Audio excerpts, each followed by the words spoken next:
Were you, hold on, were you drumming? I was going. Yeah, I was. Hi, Sammy. How are you? Good morning, everybody. How's it going? Okay. Is it nice in South Dakota or too hot? Last week it was too hot, right? Well, last week was miserable, but like it was a holiday, so we did just fine. Let's be real. Oh, okay, good. No, the high is 89 today, so it's a nice nice. Yeah. Medium. Every morning, when I wake up, speaking of like automations and things that we do, I have my Alexa trained to do a couple fun things. Like when my dogs bark, it like beeps at them and says in a really robotic voice, it's like, no barking, quit it. And then it sends me a text that they were barking. Because I panic that they're just like barking the whole time I'm gone. They're not. Yeah. Right. Thankfully, that's not it. But the other thing I have it do is like when I wake up in the morning, because this is just like my bedroom's right back here. So I'll like yell from my bedroom because it shuts off like my fan and my humidifier at night, all the nerd stuff. And I just say, Alexa, good morning. And it turns off all of that. It turns on my desk light. And then it reads off like the weather of the day. And then it has it's a feature in Alexa. So I didn't train it to do this.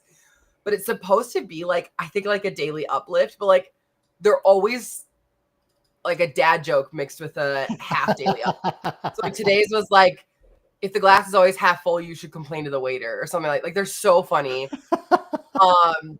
And that just made me think of that because this morning I found out it was going to be a high of 89 because of Alexa. So that's where my brain, that's how I got there to it. Awesome. I love the play-by-play here. That's awesome. And hi, Megan. Welcome. Megan! Oh, I got to turn it on so I can see the chat. Oh my gosh. Hi. It's always so fun. I love it. I'm like, we got some regulars here. I know it is very exciting. I completely agree. And I did not know that you could do, I didn't know that you could do automations in Alexa. I mean, I did, but I haven't thought of doing them. Yeah, that's really cool. That's great. I would love to like hack my life a little bit better with some automations. We should do home automation sometime. So, because so you gotta get into like the issues with the Internet of Things and like how to understand. Watch the color of my background for a second. Check that out. I'll make it blue now. Right. That's just I know that's on my desk. I've got a Stream Deck. Guys, sometimes. Oh, cool. Yeah, awesome. Okay, speaking of automations and all things tech, today we're doing something like dashing, right? Dashing. I should have saved this for like Christmas. I could have played some. Oh my gosh, can you imagine what we could do with AI4AnyoneLIVE? Dashing through the boards. Christmas season. I'm already so excited. Okay. Oh my gosh. I'm gonna change your music. We're everything. Your brand colors are gonna be on the window. It's perfect. Oh, yes, great. I'm gonna buy a Grinch costume. Anyway. I can't wait. If you don't have a Grinch costume, a lot of us are going to be disappointed. I'm going to need one. Now. I would love one. I also secretly hope that our theme for camp next year is how the Grinch stole my pancreas. So it'll be perfect. It's dual use. For the diabetes camp that I volunteer at. Sorry. That was just sorry. I feel like that was a leap. Like that was unexpected. All right. No, I've been thinking about a Grinch costume for a while. Anyway, today, so last week, we used forms, right? And we played a lot with forms there. And I think we're going to have Dan hop back on today and hang out with us because we just have so much fun with Dan. So we'll have him come back in here in a few. But today, we're going to then take that data. So I just used AI and built in like fake data from that form. So that same form we built last week for that AI learning and ethics program. We're then going to take that information and we're going to develop a couple different use cases utilizing Gemini's Canvas. And so I say dashing displays because in my mind, that looks like dashboards, that looks like interactive, something web-based. And if folks remember, or if you've watched some of those earlier episodes, it was actually Dan and it was that day, Tim, that you were like, SOS. I didn't realize like the time difference. Yeah. Right. Speaking. And you're like, Sammy, you have to do it. And it's Canvas. And this is before I just took over and started deciding what we were going to talk about. And I was like, I hate Canvas. I'm never going to use it. And I think in approximately 5 minutes with Dan Kershaw, I realized I not only want to use it, I now since then use it like probably every day. Yeah, absolutely. So I agree. Excited to explore that with you. Yeah. All right. I can't wait. Show us the way. Yeah. Do you want to, why don't you pull, it looks like Dan's here. Why don't you pull him on quick? All right, great. And then I will. Wait, hold on. Before we pull him on, we've just got to say, all right. So if you're not familiar with this man's work, this is what happens when you are hanging out with people like Dan Kershaw. At sometime yesterday, we posted, hey, we're going to be talking about this thing, right? And between then and now, Dan ran a deep research, created an entire, 30-page document with full outline on all things that we're going to be talking about. So, and then sent us to it like 10 minutes before we're hopping on. And we're both like, this is incredible work, of course, as always. So without further ado, Dan Kershaw. We need like a track. We need it. I feel like it has to be the Rocky theme song. Let's be clear. Right? Yeah. Oh my gosh. As a big I don't fan, usually think you're old, but yikes. As a big fan of deep research, which we've talked about, when you look at one little cell on that interface, it's just a box. What do you put in it? Yeah. And when we interact with AI, is it write me a poem, or is it drop a 2,000 word, this is what I want? And that, because we've seen you can create, and I think we'll look at infographics and web page, but what else could it do? And that was my curiosity, is like, does Sami know something I don't, that it can do so much more? So, and that's why I did. No, I promise you, I know nothing that you. I'm even with benefit of the doubt on both of us combined. No, and I think that's. But you're raising something so critical, Dan, that is, and I don't know if the UX world is paying attention to this. Pause. UX. Oh, user experience. User experience. This is the whole field of study in AI that looks at how you shape what is on the screen. And there is deep science behind it. It is incredibly important. And now it basically doesn't matter, because what people really, really want, and they keep proving it, is a box, and that's it. And that is just that just blows my mind, because all generative AI is an empty space for you to say something. That is just wild. And Dan, you spent years doing product development in software. It just blows me away. So yeah, exactly. Full disclosure, I get a little nervous about like bringing Dan on, only because I can't keep up with him, which is a crazy thing for me to say, to be completely honest. And it humbles me a little bit, because I know people feel similarly, Tim, like when I come in or when you come in, or like Dan. So Dan sent that 20 whatever page thing this morning, which, by the way, Tim, he did not make last night. He made that this morning. Oh my gosh. Well, in full disclosure, I didn't make it. I was curious. I was clear in my prompting. Create it. Yeah. Yeah. But we lived in a world when I had lots of red hair. Like, me saying I wrote a 20-page document was like, that was a lot of work. No, today it's being curious and clear and using the tools that we have. Yeah. For those who haven't gone down the deep research rabbit. Right. But you do operationalize deep research in a way that people will for sure do in the future, and your early days in it.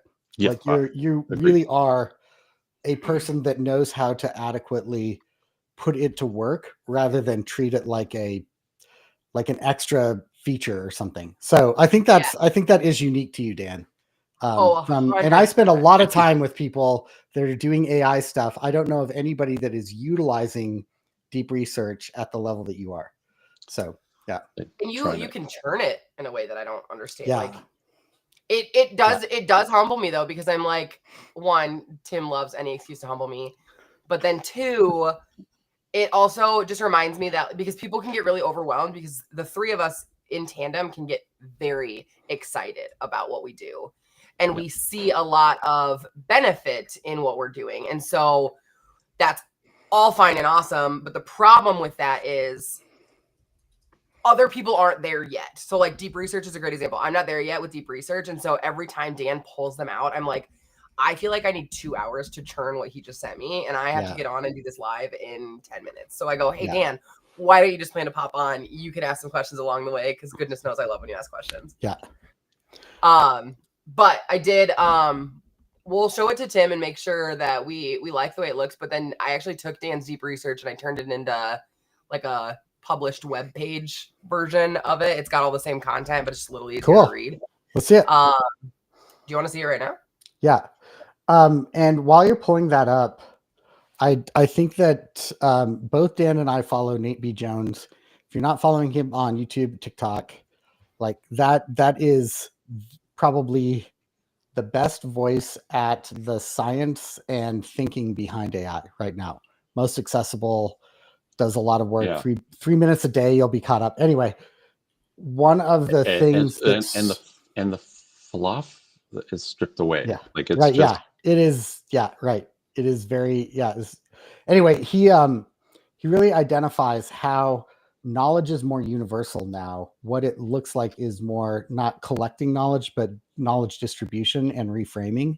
And I think that's one of the things that you do really well, Dan. Yes. And so, okay, Sami, let's see this. Well. All right. Let me share. It's right. And here. by the way, in case people are tuning in late, what is the high level on what we're learning today? Today actually isn't this. So we get 30 more seconds in this, cool. And then we need to actually get into it. High level today is how to take the data that we learned to collect using Gemini in our forms last week. I've got some fake data, some hypothetical data in there for the Impact Me Foundation. We're going to take that program management data and we're going to turn it into a couple different things. I don't want to tell you what I have in mind to turn it into because I want your guys' thoughts in case you guys think of better things to turn it into using Canvas. Okay. In Gemini. Love it. But this is literally, I took the thing that Dan sent, which was a Google Drive, like Word or a Google Doc, which is awesome. And I used a tool that I like to use. I don't know if Tim likes it as much as I do, but I did put it in my Human Stack branded. Yeah, no, it's great. It's Gamma. I love it. It looks good. And so. Are we not going to comment on this? Are we just like, oh, I love it. I love this. But like basically Dan did a whole deep research on like so cool guide to visuals, dashboards, and Gemini Canvas application. And I was like, okay, but how do I make this like fun to read? Because a Word doc is just not that for me. Well, and that's part of the point on this is learning how to collect, like get data and convert it to this, which is information, right? And I think that that's a question that Human Stack thinks about all the time, from the work that we do, Sami. And I think that this is actually a really good refactoring of it. So yeah. Love it. I posted it on the YouTube. I'll get it on the LinkedIn too, if people want to check it out. And okay, great. We made it, might as well. All right, so let's get into it. Dan, are you back with us? I am. Sorry about that. What was that? What was the? I was. I used to have like ringtones, like the original Star Trek, Klaxon, or the Minion laugh, and it was banned in the family. So they're like, you get the Winnie the Pooh theme song. Awesome! Oh my gosh! I now need the Minion laugh. So. Sorry, last pause. Tim calls all of his assistants like innators, like contentinator. From Phineas and Ferb. Yep. Yes. Okay. Right. But Dan calls all of his minions of sorts. Yes, I know. And I do that in part because the intention of all the work I'm doing is how do I let the team start to use these things? Yeah. And we start using agents and stuff like that. Most of the people that I don't self-identify as a nerd. I do. So for them to engage it, minions, we all know what a minion is. We've all watched the movies, and we also know if we leave them alone, they will get into mischief. They will cause harm and damage. And it's part of it is. I didn't realize there was so much science behind it, Dan. I just thought you were being goofy. No, like because as Tim always says, AI and technology in general is 5% the tech, 95% the people. And if the people see the tools that we're using as not related to the way they work, they're never going to engage. Do you know I literally have a whole training on the difference between GRU and Vector from Despicable Me 1 about the way that Vector is a single person that uses tech alone. He's not working on a team. There's nobody else. His tech is way better, by the way, right? And GRU is like 1950s industrial style tech, and it only works because of a community that he creates. And it's a weirdly functional community, even though it's got these, about the social sector, social profit sector, and the for-profit. No, I'm not. No, it's not that at all. Actually, I think there's a parallel in terms of resources. Oh, I can't. Well, that's not the point I'm making. I can see that point, but the point I really want to make is Vector is a human and GRU is a human stack, right? Because it's a group of people and a community, and we've got to see what we do as a communal thing. So I love that you're doing Minions because of all of what's embedded in that story. So anyway, there I go, taking things way too deep again, but I just love that. Are we good? Are we good? Yeah, there we go. Actually, though, I wanted to stop, and then I was like, I can't, because I actually love this. Like, that's one of the things that I absolutely love about what we do. So I did put that guide also in a QR code up top here, because this is really, really pretty. Is very good. Gamma is a very impressive tool. I don't use it, but it is super impressive to your own website infrastructure. Yeah, right. Yes. We can log into that. All right. So there we go. Okay, let's get into it. Tim always tells me every time I want to get into the content in 3 minutes, and 20 minutes later, we're still not in the content. So at least this time, I don't think it's my fault. I feel better. No, I think, yeah. That's okay, though. I love. Does it take, right, to get onto the topic? Look, we'll get there sometime. Okay, so what I want to do, I'm going to share my screen. I'm going to walk through and show you the form, just kind of like remind everybody what we're looking at, just as a refresh. That'll take about 5 seconds, though. Probably a little more, but don't clock me on it. Okay, so in our Impact Me Foundation last week, as a reminder, once this like loads, you see my weird little, we made our AI learning and ethics program form. I don't know why that screen's not loading, so I'm going to hit refresh one more time, and if it doesn't, there we go. Okay. Can you hit plus, or can you hit the zoom in 2 times? Perfect. Okay. Okay. So remember last week we created this post-program assessment form. And this one is a pretty simple one. And I did create sort of this overview of the program itself. I just think that's pretty helpful to like figure out, especially since this is technically a fake program. I wanted to make sure we had an idea of what it was so we could share this as a project. So what I would say, I would encourage folks to, if you're listening live or listening later, either way, I would, if you want to read our overview, pause to read it if that's really helpful for you to get the framework here. But then I created 5 different company profiles that Impact Me was, quote, working with. And I created varying answers to the form based on those organizations. So there's 5 different organizations to give you a quick overview of them. We've got tech innovators, global logistics, creative agents, like a creative solutions agency, healthcare tech startup, and a regional financial institution. So remember, the goal is all about AI learning and ethics. And so right now we've got this data. Awesome. Cool. Now what do we do with it? Right. So last week was all about like, how do we get the data? This week's all about like, what do we do with it once we have it? Great. So Dan and Tim, you're here. You don't know what you need, but what do you do first? Not knowing that today's about Canvas, like truly you're looking at this data in a Google Sheet, knowing what you know, what's your first thought of like, how do I figure out how to take this and make it actionable for an external party? To data. on the menu. And there should be a analyze this sheet. Sorry, I can't read all the micro okay. It doesn't say in the data, but it does say right here. Oh, you can do it there. Gemini. Yep. So I'm going to click Ask Gemini. This is new. The summary of the content is a new, is. That's very cool. Completely new. But do you want me to hit Analyze for Insights? Yes. Generate insights or trends for this data?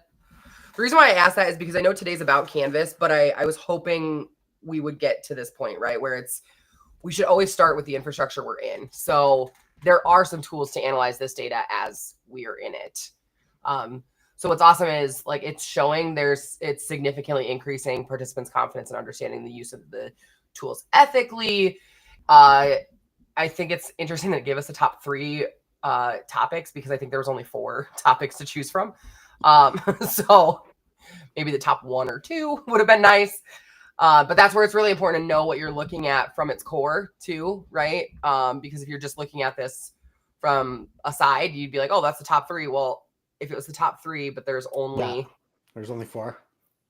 4, there's 4 options. So it's like, well, that's cool, but maybe that's not as helpful. So some suggestions for improvement, this is a really decent analysis, right? If you just needed to tell Dan, as the CEO of Furniture Bank, if I just needed to explain to you sort of the overall vibe of where we're at with this program, this would be a great starting point. Yep. What I want to do today is take us a little step further. So some reminders before I move off of Sheets is I would always look at these suggestions and remember, I love this. It says highlight the rows where significantly increase is selected. Do so it. for that conditional formatting. Do it. I agree. Got it. Here's the plan. Oh, I love when it does this. And it's this is what I want to do. Is that right? Yes. It is. You mean, right. Oh, very cool. That just saved me 3 years in the neck for the rest of my life. Well, and then Dan, here's the other piece, right? So this is new. It only has 1 automation, but you can create a conditional notification. We talked about this a little last week. Yeah. But what you could do is that notification could be for any that are significant increase. So you get an alert, not just for any new one, but specific to this. So anyway, I digress. Can I just say one thing on this, which is that I think we have a view of data analysis that is one-dimensional. We need to go analyze this data as if it's one thing. And that's not how analysis actually works. True. This right here gives you the first step or the first shovel full, right? Because you're really excavating to understand what's there. And so as you start to use AI, things get more and more meta. And the faster you can get to some of those pieces, the faster you can move to the next thing. So I don't feel like that's helpful. If you covered the little buttons along that first row, the little calculator and the lightning bolt and things, but Google added those things and it changed the nature of the static sheet. Mm-hmm. Yes. I've used it with my team. It does that informed automatically. Yeah, this is a native sheet thing. But what I've seen work when I'm on a group call with my team, there's 6 of us looking at it. It's the same underlying data. You can create views and filtered views. And when I'm looking at my filtered view, Tim could be looking at his view. It's more than a sheet now. Yes. Yes. No, absolutely. Other thing that I noticed while you're talking, Tim, it did tell us this in the plan, but it started at A6 for some reason instead of A2. Oh, so it missed a couple up top. And it told us that. I did approve that plan technically. So I don't know if it was because I was clicked down here that it started down here. Can you tell it to redo it now? Say, hey, you should. So I hit undo. And then I think I need to resend it. Yes. Let me try. So now I'm in row 5. Let's see if it does it from 5. Oh, I see. Yeah. See, this is where getting some of the. Yeah. So see, and it's 6 for some reason, which is so weird, and I can't edit that. Yeah. So weird. I think you need to tell it. Good to know. All right. Anyway, okay. So plenty of things. I mean, frankly, what I would say is go back to our Sheets episode too and see, and we can always come back and play. If Megan, you're our OG. So look, if you tell us to come back and play another day in this specific form on Sheets, I will happily do that next week just for you. But what I want to show today is then in Canvas, which back on like episode 2 or 3, Dan and I talked about. So to get to Canvas, you're just going to go to Gemini. It's just your regular old Gemini apps, which we haven't actually been back in Gemini for a minute. Oh, that's true. So, well, I guess we did when we were talking about the Drive updates. But Tim, while I'm doing this, can you play around with formatting so I'm not blocking the bottom screen on our... Oh, this might work, actually. Okay, so Canvas is quite literally just right here, right? So down here in the bottom, let me zoom in a little bit. So when you open up your screen, this guy's on the side. These are just your like chats, and then it took me a while to understand what Canvas does, and so I want to just give people a cheat code on it. Canvas is the place where you've got document editing rather than just text generation. So you can, when you get an answer or you're wanting to actually work with some text, not just read it, Canvas is the way that you can kind of draft things pretty rapidly. And then when you've got it mostly the shape you want, you can send it over to Google Docs and finish it. And so I think just thinking of Canvas as like a text canvas where you can shape your response almost like a document. That's what Canvas is. And it's being used that way in lots of different areas. So there's a Canvas in ChatGPT. There's a Canvas here. There's a Canvas in lots of AI tools now. Yes. Sometimes it's called the editor too. So you'll see some places where they call it the editor. Sometimes the Canvas. And then they've got built-in other generation tools that make it really efficient to work with AI in this space or in this canvas. Okay, there you go. I did create this cute little, I pulled in the executive summary from Dan's thing and just said like, it's me like I don't know AI, which I think this pointed out something, Tim, that you sort of like glossed over, which is it's not only a canvas from a writing perspective, but I like that it's where you can build things. Yeah. Because today we're not writing. I'm not writing a report for the board. What I want to do is I want to write code. I don't know how to write code, which Tim, I actually think next week, Megan, tell me what you think. I just like calling out Megan now. I think next week we should do like a whole vibe coding session, and the three of us have like 10 minutes to vibe. We have 10 minutes to vibe code something cooler than the last person. Like we don't tell each other anything. It's all in Gemini and we just test it out. I think we should just do that next week. I think that's really interesting. I haven't used code in Gemini very much, so I think that'd be great.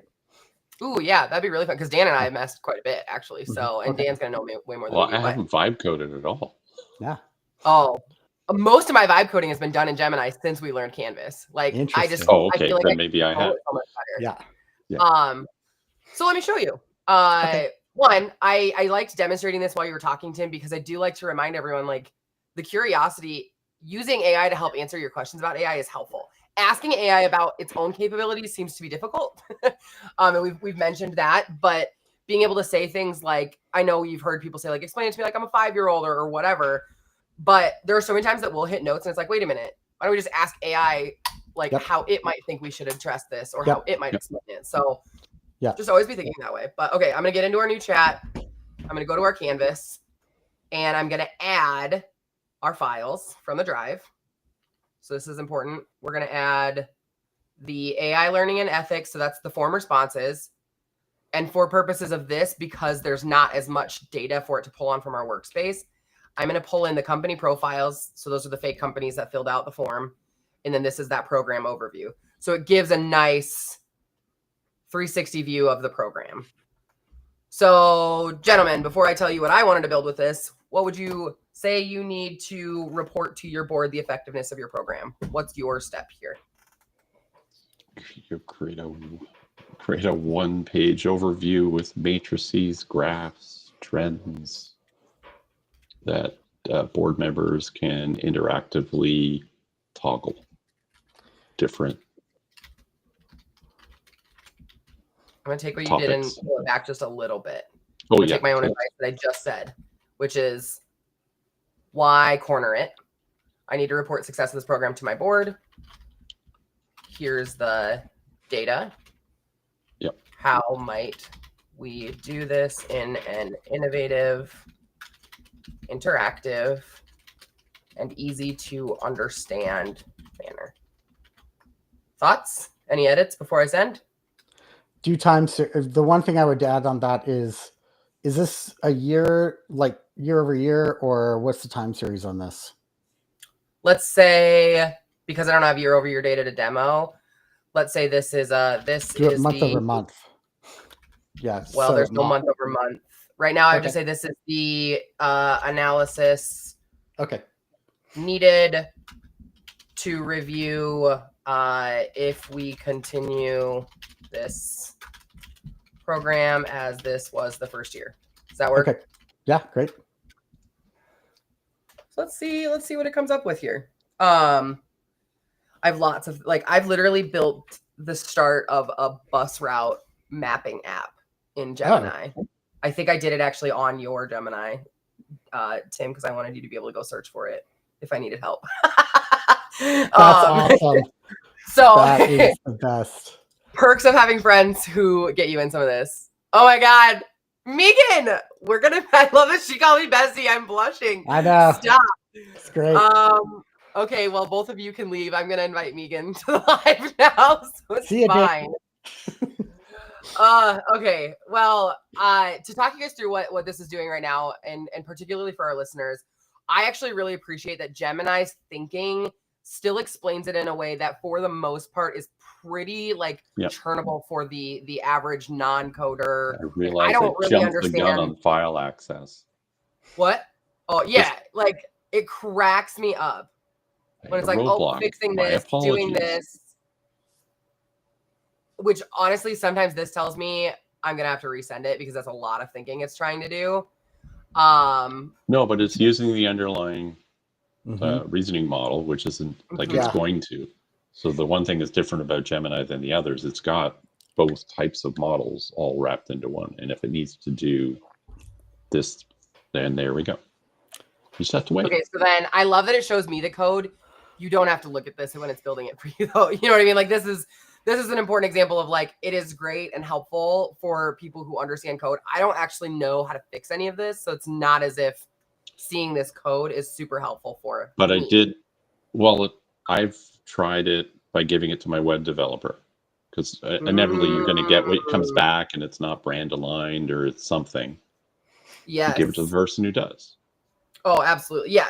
Having access to the code is huge. I think it's just important to note that, like, if this overwhelms you, you don't, like, you could literally close it. It can still be working. Oh, I guess it's going to pop up anyway because it doesn't like me. But you don't need to be like, what is this doing? And do I need to be paying attention to this? The answer is no. It's perfectly fine. It's essentially the code version of the chain of thought we were seeing earlier. Yes, exactly. So you can see, I mean, it is, talk about vibe coding. This is building quite the dashboard for us. So one thing I want to pull over because it's building a lot bigger than I thought it would, which is great. But I want to point out, it doesn't let me scroll while it's doing what it jumps down to the bottom, but it was talking about little flaws that you're like, I wish I had somebody to report that to. It was talking about, like, okay, now that I have all of this, I want to, like, there was a point in those instructions where it started talking about building the, like, okay, now I have all the data. Now I'm going to build a dashboard. So you can start to see what it is. This is crazy though. That is so, wild. Okay, a couple things. The console is like, if there's an issue with something, it'll pop up here. So you can actually click that thing. So if there are multiple issues, you could attack the issues by one. So that's what that console is. But this is actually wild. So this, you could, in theory, I could publish, right? Like I could take this and share it out. It copies the, I'll look and see. It copies the HTML. So to Dan's point, I just copied over. Yeah, you copy the HTML and drop it into an HTML widget on your WordPress website. Just go to the code and download it. I just sent you over my brand color codes. There we go. That's what I was wondering. And what I'd love to do, I want to just see if you just drop those in and say, brand this, brand this like this with these colors. Should. You can also get more specific about that and have a little design sheet that you put in so that you're that you could say build CSS around this. So that's cascading style sheets, which is all the underlying design code. And you don't have to know that. You could just say, brand like this, and it'll do it. Yeah, you could have it like a reference file that you'd attach whenever you know you're doing it. Yeah, and you could just pull one down. Literally, you go to your website, pull one down, and just say, "This is our CSS. Use something like this," and it'll like. Yeah. So this is where snippets actually are so interesting. What you can do because it'll interpret it better than it interprets our language to it because it's native. Okay, so while this is building, I want to test that, but I also just have to say, in the 1970s, 1,000 lines of code took. I'm sorry, that was usually intentional, like start you. That was an accident. I'm so sorry. In the 70s, 1,000 lines of code was 40 hours of work. 40 hours of work. Whoa. And I for the last year I've been charting like how much time does it take to do 40 lines of code, and it is now minutes. Oh my gosh, that's it's so pretty. Really cool. That works really well. Yeah, maybe not that one, but that is really cool. I love it. Whoa. Yeah. That's really cool, Sammy. Wild. That's one of the things I love about the way we do this show is like I prep versions of these, but like it's way cooler to see what it comes up with when we talk it out together. Can you scroll up to the top again? I just want to see. Okay, yes, so it's let's talk through what we're looking at here. Gosh. This is so really cool. Here's the program. Here's the annual board report with the first year assessment, total respondents, our average clarity and policy, average confidence increase, utilization of the policy, and then this is the overall data for every company. What I love about this is it also builds things that like we can't naturally, like up to this point, I can build all of this in Google Sheets without AI. I'm not saying it would be easy, but like I can build that. I can build this, all of this. To be able to get here, I would have to add a slicer and a filter in certain spots and different things like that. Whereas this creates that, like, look at that. It shows you how many from that company responded, what their model is, like what their utilization is, what their confidence before and after was. So what that increase, like, and there are things that you could be like, hey, I actually would love to see the confidence before, after an increase demoed differently because it doesn't seem like it's showing, like, I would love to see that a little more pop, right? That's the sort of thing that, and well, hell, let me just ask it. For the... You don't think you have to copy it? You don't have to paste. No, I copied it so I could keep that code in case it doesn't work. That is just a habit I have. I put it in a note. So Vibe Code 101. Yeah. Vibe Code 101. There's no undo and you on a lot of this. You can get your previous versions, but for some reason it's like the PTSD of Word just shutting down on you. Makes sense. Okay, so for the confidence before, after, and increase by company and overall, can we visualize differently so it pops? Seems to get lost right now. And this is something, I mean, Dan in particular, right? Like as a leader of an organization, like that's the type of question or comment that you would make to this. Yeah, like because I'm just also responding to Megan's point that, Google Sheets right now, a lot of this is there. The slicing piece, it's still tedious. You could take it over and do this kind of work here. We're heading soon to. Whoa! Dang. That's. I was wondering if it was HTML. It's a React code, so sometimes you can actually make HTML easier to see. Sorry, I didn't mean to throw everybody off. One thing would you agree, Tim, Sammy? What we're seeing very slowly is Google's bringing nice little bridges between all their apps. without it having to be in your face. Like it's just naturally there. 6 months from now. Heck, they did announce yesterday, Sammy. I don't know if you caught that, but they're going to be able to share gems. Oh, thank God.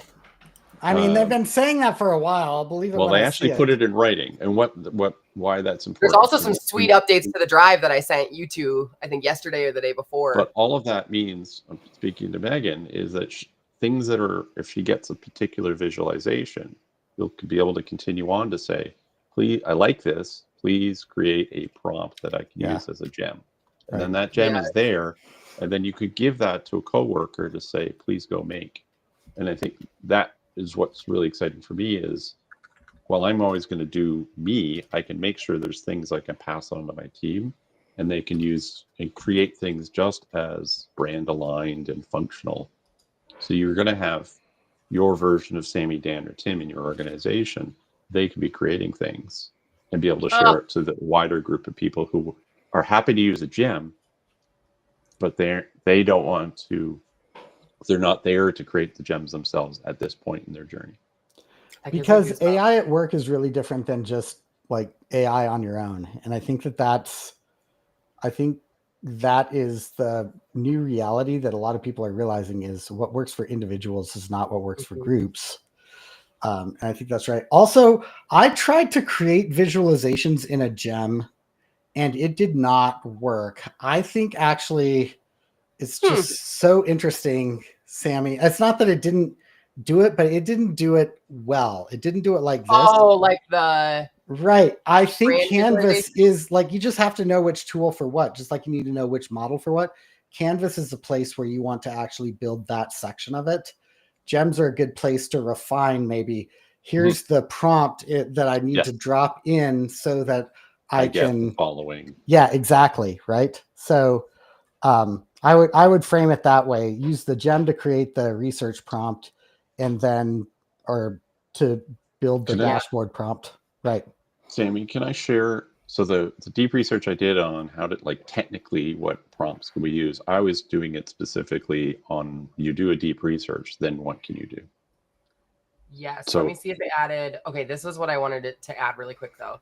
Oh, nice. So I wanted to be able to do a comparison, like a compare and contrast between companies, or to see them all. It's still not completely there because what I wanted was like a bar chart next to each other, which I didn't say that. But what I love about this is, like, I could say that, well, like, so here's health versus creative, or banking versus creative, or everyone is just that. So it shows me like the data. Sammy, don't beat yourself up. I can tell you at Furniture Bank, to create that exact feature would require me to send it over to a shop and get billed 2 hours worth of work. Oh, if that, I mean, if not more. Well, because I'd go back and give them the gears, but you literally are showing something that any one of us can do for our organization without forcing the organization to have to either incur having a programmer on staff if they don't, or having to have the budget to create this level of interactivity. Yeah. Yeah. Okay, I'm going to have it do that. Go ahead and share really quickly, Dan. You have 30 seconds because we're already over time. But that's my fault. Don't bother. Well, okay, here's my question. This is sort of to the two of you, and then to anyone who's watching now or recording of this. Comment wherever you're watching if you want us. So options for next week. We can stay with this data and build other visuals from it. I think there's absolutely enough to build an entire another episode on this. And vibe code our way through a few other visualizations. We just use a board report. We didn't talk about donor impact. We didn't talk about internal updates, anything like that. Actual report building, totally doable in this. I like to use the pretty stuff first because I think that's way cooler and a lot harder for us lay people to make. But there's something to be said for like a really nice cohesive report being built from data that you trust, and then you're refining from that. And that is probably more usable than half the stuff I've built today. The other option, and this, if we don't do this next week, we can just do it in the following weeks, would be, we feel good about Canvas. We don't feel like we need to explore more on that today. Let's go in and do like a vibe code challenge with the three of us. If you have other thoughts, I'm also down for that. we want to do in the future, like we've got some fun. We want to talk about a little test of policy, but then also just some work on responsible and ethical use of AI. We talk about the Fundraising AI Summit a lot. So like we have some other topics coming up, but I figure Canvas is one of those that like, once I explored it, I explored for days, which is kind of rare for the three of us to explore something that day over day, right? And so I want people to be able to weigh in if you want us to, because we've got a really good set of data to work with here. If you want us to keep building something with this, I am happy to show all the different ways I can use one data set in Canvas and apply it to the, the bulk of your org. But if you also just like, I just want to see you guys have some fun. I don't need to know more about Canvas today as it relates to this. That's fine too. Tim, it looked like you wanted something though. Did I miss something? Sorry. No, you didn't miss something. But one thing I did is in the background, I just created a canvas on the thing that Dan sent in. Yes. I wanted to show this because I think I should have done that instead of Gamma. Well, now it's recoding it all because I said do something else. So we'll come back in a minute, but it actually it showed different versions of visualizations in a way that I find really helpful.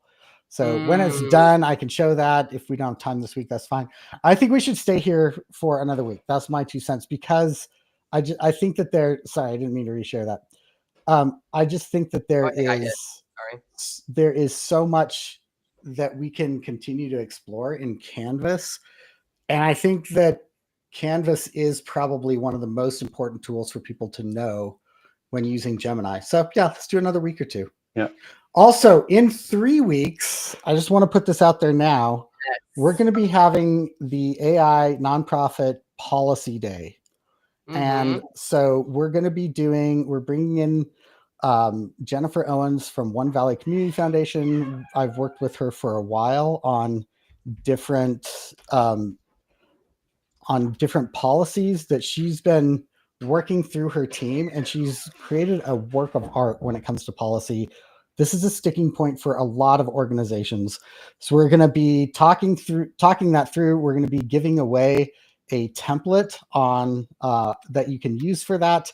And we're going to have an extended session where we are just going to talk about AI policy. The name of it, by the way, is going to be how to unfuck your AI policy for your nonprofit. So can't wait for that. That's going to be July 30th. So stay tuned 3 weeks from now.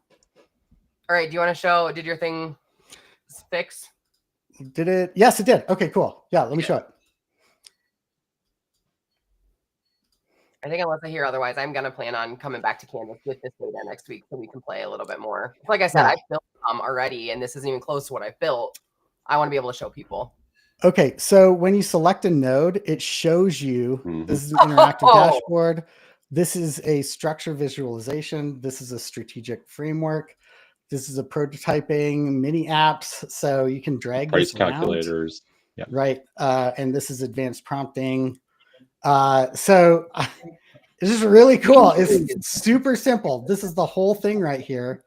And you just click on a button and it shows you, what these different visualizations can look like. So I think that's... Can you hit the console up there? Because you have an example that I won't have. So not code, not previous versions, but show console.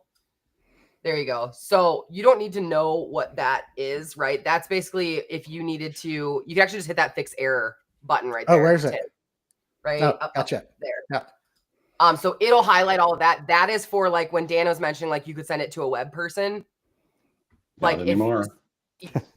Right? Yeah. But what I also like is if you're hitting a consistent error and the AI is not fixing it, that's because I've had that when I was trying to build my bus route maker. I hit some consistent errors. I had to pull it out. Right. So, okay. We are way over. I do want to show everyone this beautiful gem of a screenshot that I made after prepping this morning. I got a new really, really long screen. It is so awesome. And this is me showing Sami the long screen and Sami reacting to Sami looking at herself who is in the long screen. So this is like 4 Samis deep at this point. This is, Samiception for sure. Yeah. Anyway, I am so grateful. Dan, as always, thank you so much for joining us. Yeah, Dan, thank you. Love having you. Absolutely.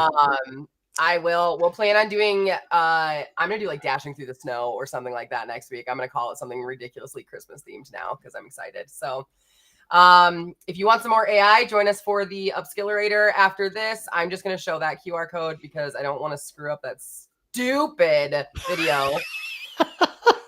Because it hates me, and I'm going to cover Tim's face up with the QR code. Nobody minds that. That is today we're doing some awesome demo stuff. Actually, I know Tim's going to go through, like, he's got these AI call agents that help with like surveying and interviews, and that's going to be crazy.